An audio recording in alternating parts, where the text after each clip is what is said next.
I need to know about her. It's that sense of wanting to learn about someone else in order to illuminate something in oneself. He smiles, but I recognize the slightly vacuous expression of the daunted. He makes no more notes. The interview comes to a close, bang on the 30 minutes I had allotted for it. The second he's out of the door, I lunge at my phone, but it's only my service provider sending me my bill and telling me I've earned 100 more free texts next month. Rain lashes the window of Leonardo's trattoria. I sit opposite my friend Sally at a small table that overlooks the Theatre Royal.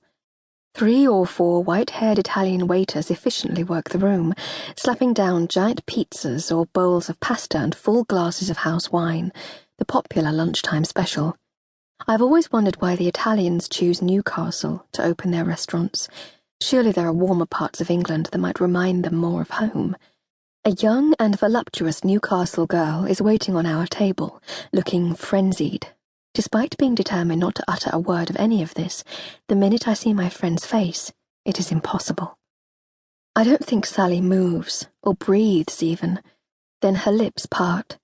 I am aware of astonished green eyes staring back at me among a mass of freckles, and of myself being oddly fascinated by her reaction.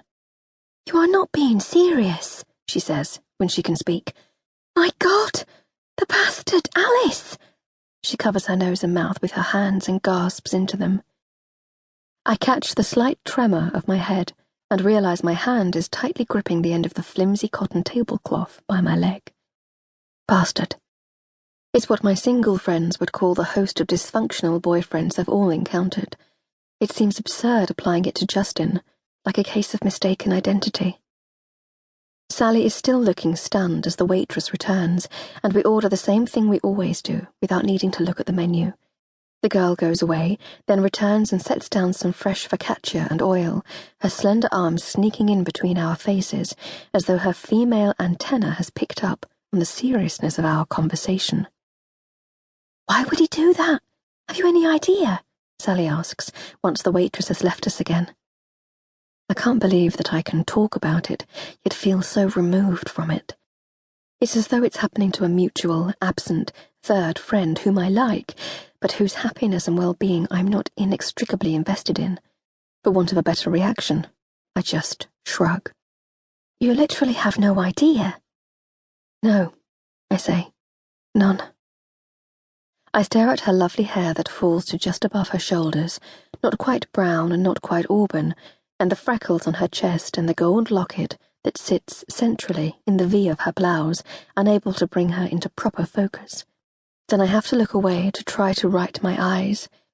I gaze across the room, suddenly aware of things I don't believe I've noticed before.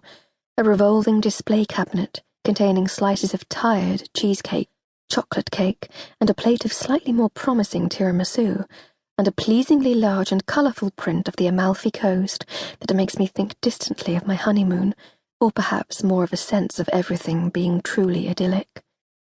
"How are you feeling?" she asks. Her question pulls me back from wherever the print has transported me. "What are you thinking? Have you any idea what you're going to do?" "I don't know." I frown, unsure which question to answer first. I mean, what can I do? I suppose I'm doing all I can. I'm just putting one foot in front of the other, trying to keep my sanity and get through my day.